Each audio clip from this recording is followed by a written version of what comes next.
My name is Glenn Chase, 2 N's. Why, I don't know. It's always been a big pain. And my mother started buying me comic books when I was about 2 years old, before I could even read them. And I just looked at the pictures. And then my grandma would sit and teach me how to read. So by the time I started kindergarten, I could already read. And the teacher would have me, she was so astonished by it, she would have me sit up in front of class and read to the other students. So somewhere along the way, my grandma would cut the characters out of the comic books and paste them on cardboard. And I could play with them like little action figures. Well, when I would tear them up or not have any, I would sit down and try to draw them. And by the time I was a teenager, I was fairly good at drawing. A couple of the kids would give me a dime, 10 cents a piece for a picture of a superhero. And I would sit and make up characters with them as the superhero.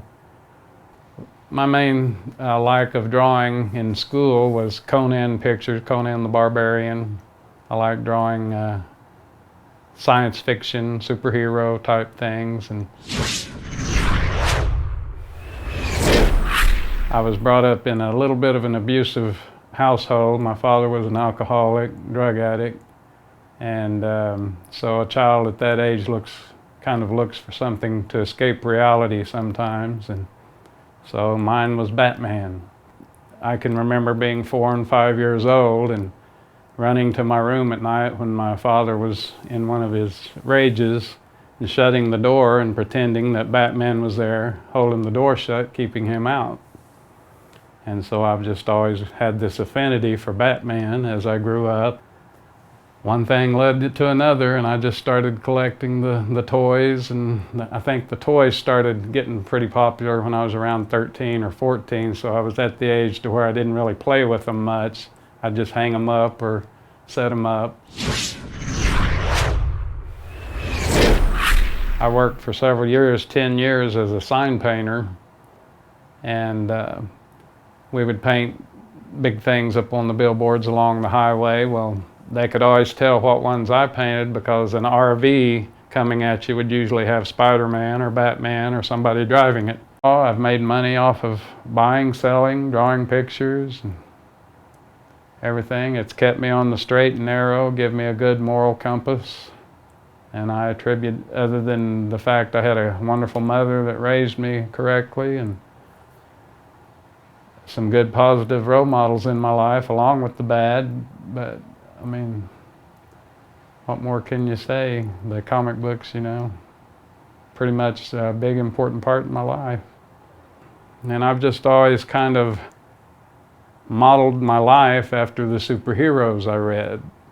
I never would do drugs, never would drink growing up because I thought, well, Batman wouldn't do that, so why should I? And I go to all the comic book conventions, and not all of them, but I try to make most of them. Just last week, I got to go and see Lou Ferrigno.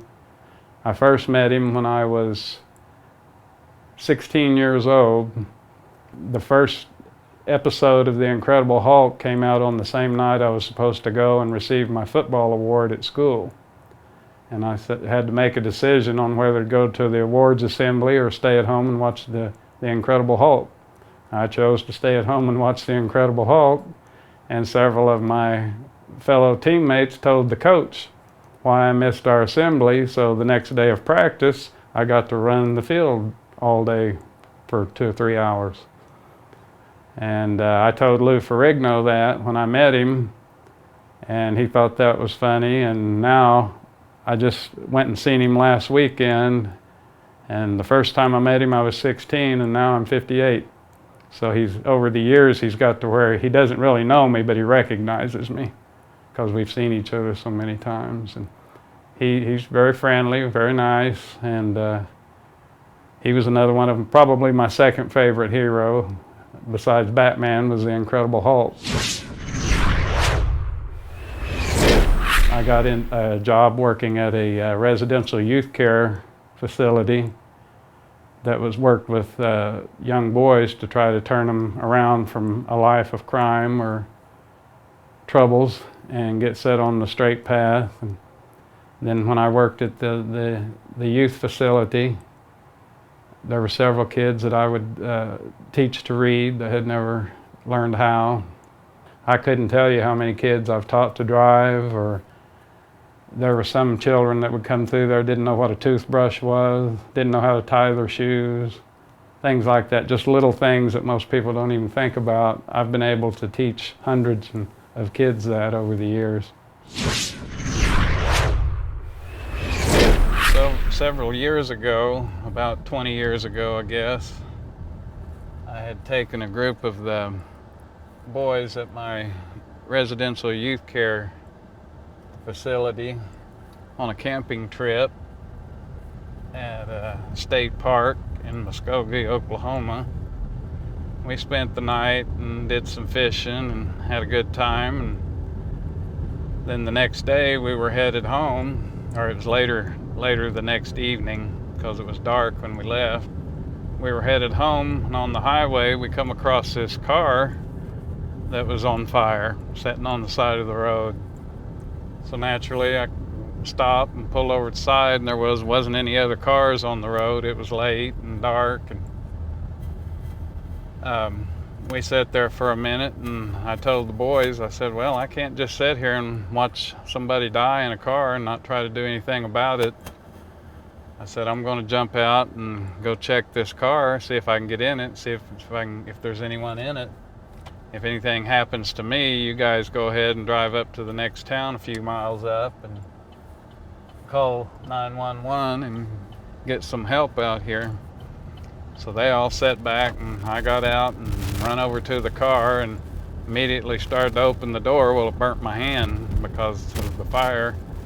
And so I put my coat or my shirt around my hand and opened the door, and I took a big deep breath and jumped in the front, checked around, got on the floor, had to close my eyes and hold my breath, and wasn't anything in front, no one that I could find. And so I jumped over in the back seat and started feeling around, and I thought I found a baby, but it turned out it was just a baby doll in the shape of a life-size baby. Once we were back at the boys' home, a week or so later, they were having an awards assembly, and we all had to gather up and get the kids and go to this assembly. Well, during the assembly, one of the young men in my cottage went up there and said that we would like to honor Mr. Chase for an act of heroism that he had done.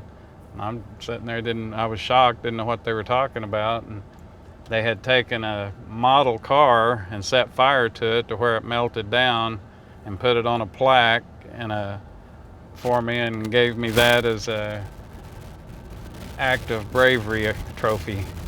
So I thought that was pretty cool, and it kind of garnered me some respect at the facility I worked at with the residents. And that's one of the reasons they started calling me Batman, because they said I read too many comic books and thought I was a superhero, and that's why I jumped in that burning car to check on it. Every Wednesday is New Comic Book Day, so just about all of my friends and family, my mother, everyone knows that on Wednesdays I go buy my new comic books. And that's been the big thing for probably the last 30 years, is I kept Wednesdays free for me to go and get my comic books.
been collecting comic books and memorabilia for probably 55 years.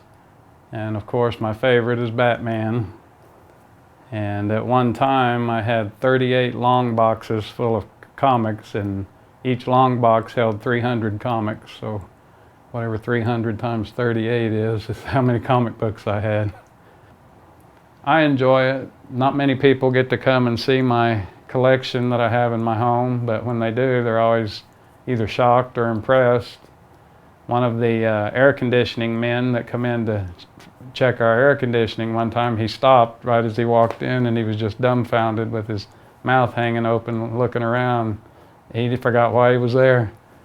And we spent an hour going through looking at my collection and talking about it before he ever did what he was supposed to do while he was there. And then in 1981, or was it 2001, at a comic book convention, I actually got to meet Adam West. And I was speaking to him and everything, and I had taken a letter that I wrote to him when I was about 10 years old, between 8 and 10 years old, thanking him for being that example of a good father figure and protector to me when I was a child. And I drew a picture of him on the envelope and everything, but at that time I didn't know how to send it to him. So I just fixed it up and put it away. And then in 2001 at this convention, and I saw that Adam West was going to be there, so I took this letter to him and presented it to him at the convention, and he actually opened it up and read it, and about halfway through it I could see him tearing up. And he just looked up at me and told me, he said, "You wouldn't believe how many hundreds of letters like this I've gotten over the years of kids that were abused or abandoned or orphaned and everything," and told me this same basic story, that they used my character, Batman, as a father figure to help them get through these traumatic experiences. And he just seemed real appreciative of it. And he asked me, he said, "Could I get your address?" And I thought, well, sure. So I gave him my address and went home, didn't think anything of it. About 2-3 weeks later, I get this package in the mail from Adam West in, I think it was Ketchum, Idaho, and opened it up, and it had all kinds of Batman figurines and comic books and autographed pictures, and he had a little note saying that he really appreciated the letter I had given him and the sentiment behind it, and just wanted to show his appreciation. So I thought that was really cool. And then several years later, I would see him again a few times at conventions and everything, and he friended me on Facebook. And all at once we started corresponding on Facebook, and he would send me, he liked to cook, he was a chef, and he would send me recipes, and we just stayed in touch until he passed away a few years back. And it was just really neat to have idolized or liked the Batman character, and then to eventually get to meet him and to have him hear my story and be appreciative of my appreciation for him. So it turned out to be a pretty neat deal.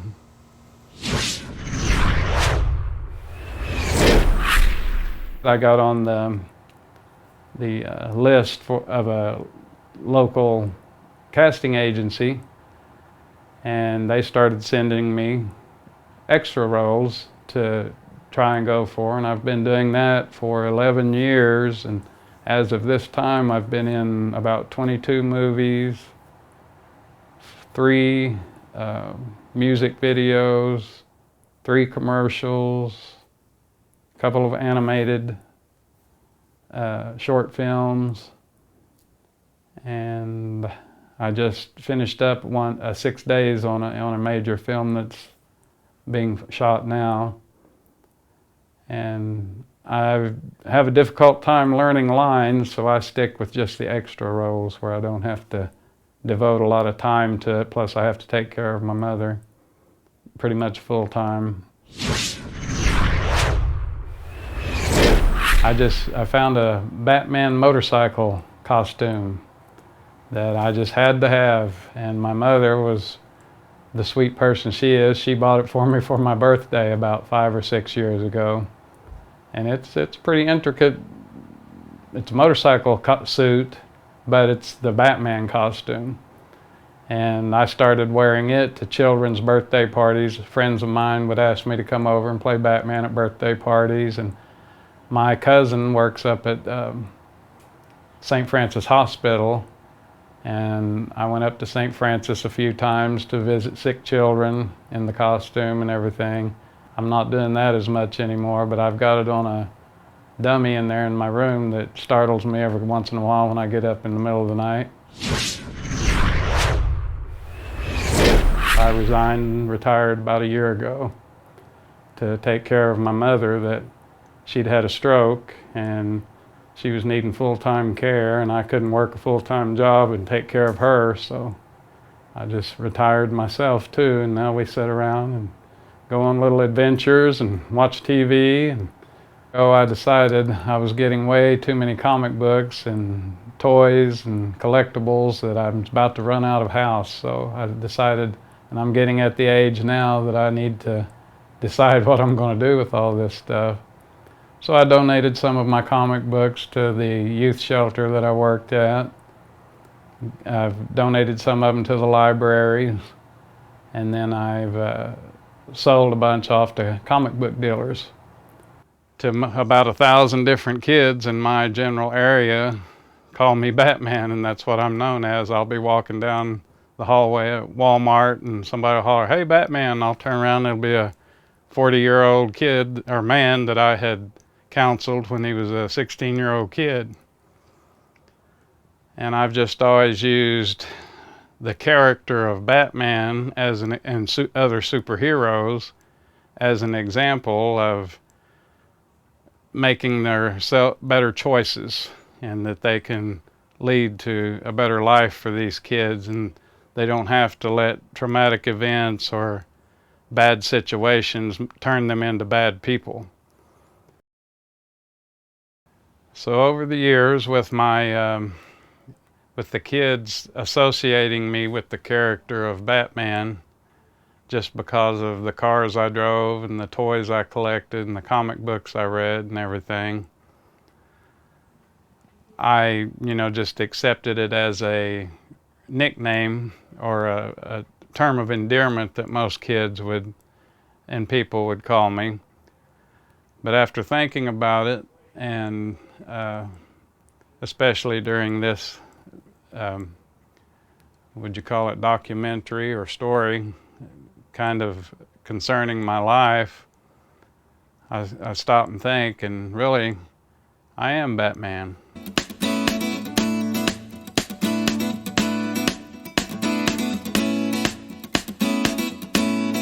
I'm down to probably 400, 500 comics left, but I still buy the new ones each week, so the collection is rising again.